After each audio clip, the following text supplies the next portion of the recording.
باللہ من الشیطان الرجیم بسم اللہ الرحمن الرحیم۔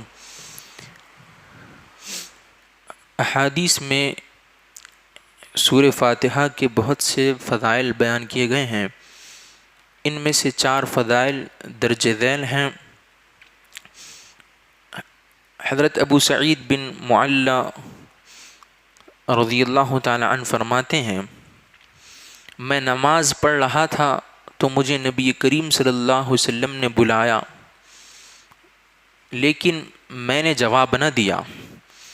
جب نماز سے فارغ ہو کر بارگاہ رسالت صلی اللہ علیہ وسلم میں حاضر ہوا تو میں نے عرض کی، یا رسول اللہ صلی اللہ علیہ وسلم، میں نماز پڑھ رہا تھا۔ تاجدار رسالت صلی اللہ علیہ وسلم نے ارشاد فرمایا، کیا اللہ تعالیٰ نے یہ نہیں فرمایا استجیبوا للہ وللرسول اذا دعاکم، اللہ اور اس کے رسول کی بارگاہ میں حاضر ہو جاؤ جب وہ تمہیں بلائیں۔ پھر ارشاد فرمایا، کیا میں تمہیں تمہارے مسجد سے نکلنے سے پہلے قرآن کریم کی سب سے عظیم صورت نہ سکھاؤں؟ پھر آپ صلی اللہ علیہ وسلم نے میرا ہاتھ پکڑ لیا۔ جب ہم نے نکلنے کا ارادہ کیا تو میں نے عرض کی، یا رسول اللہ صلی اللہ علیہ وسلم، آپ نے فرمایا تھا کہ میں ضرور تمہیں قرآن مجید کی سب سے عظیم، سب سے عظمت والی صورت سکھاؤں گا۔ ارشاد فرمایا، وہ صورت الحمدللہ رب العالمین ہے، یہی 7 مثانی اور قرآن عظیم ہے جو مجھے عطا فرمائی گئی۔ تو اس حدیث سے سورہ فاتحہ کی عظمت معلوم ہو رہی ہے کہ سورہ فاتحہ کی کتنی زیادہ فضیلت ہے، کہ حضور اکرم صلی اللہ علیہ وسلم فرما رہے ہیں کہ میں تمہیں قرآن پاک کی سب سے عظمت والی صورت نہ بتاؤں؟ تو پھر سرکار دو عالم صلی اللہ علیہ وسلم نے وہ صورت کون سی بتائی؟ سورہ فاتحہ، الحمدللہ رب العالمین کا سورہ۔ حضور پاک صلی اللہ علیہ وسلم نے فرمایا، یہی 7 مثانی ہے اور قرآن عظیم ہے جو مجھے عطا فرمائی گئی ہے۔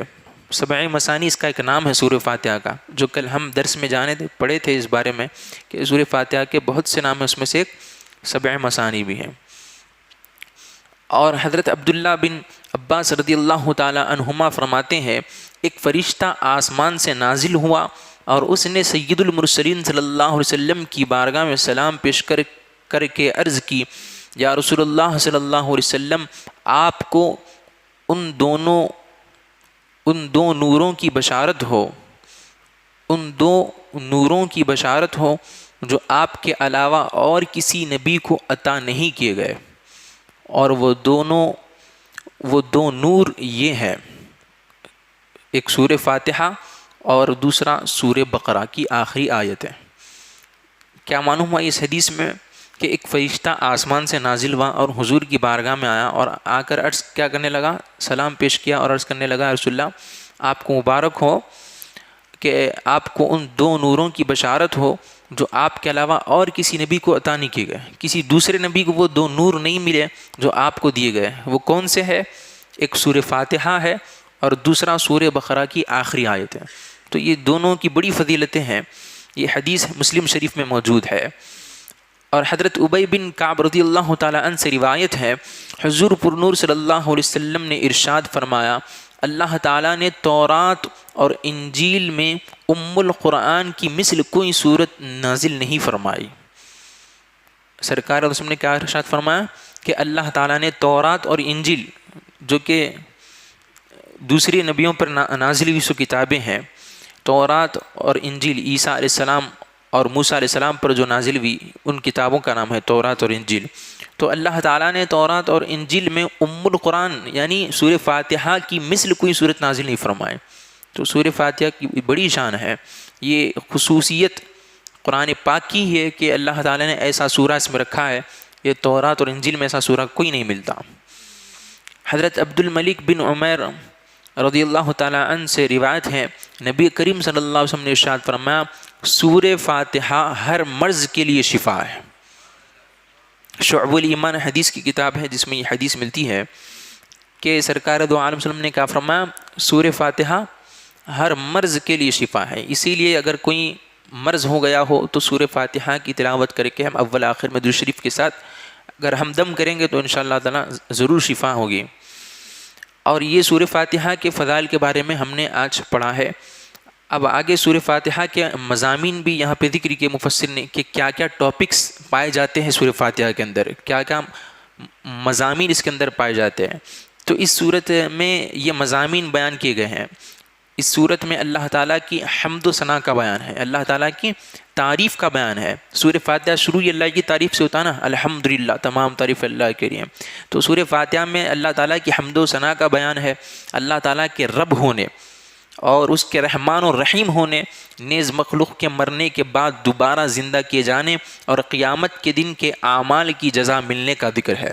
سورہ فاتحہ میں اللہ کے رب ہونے کا بھی ذکر ہے، اللہ کے رحمان ہونے کا ذکر ہے، اللہ کے رحیم ہونے کا ذکر ہے، اور مخلوق کے مرنے کے بعد دوبارہ زندہ کیے جانے اور قیامت کے دن ان کے اعمال کی جزا ملنے کا بھی ذکر ہے۔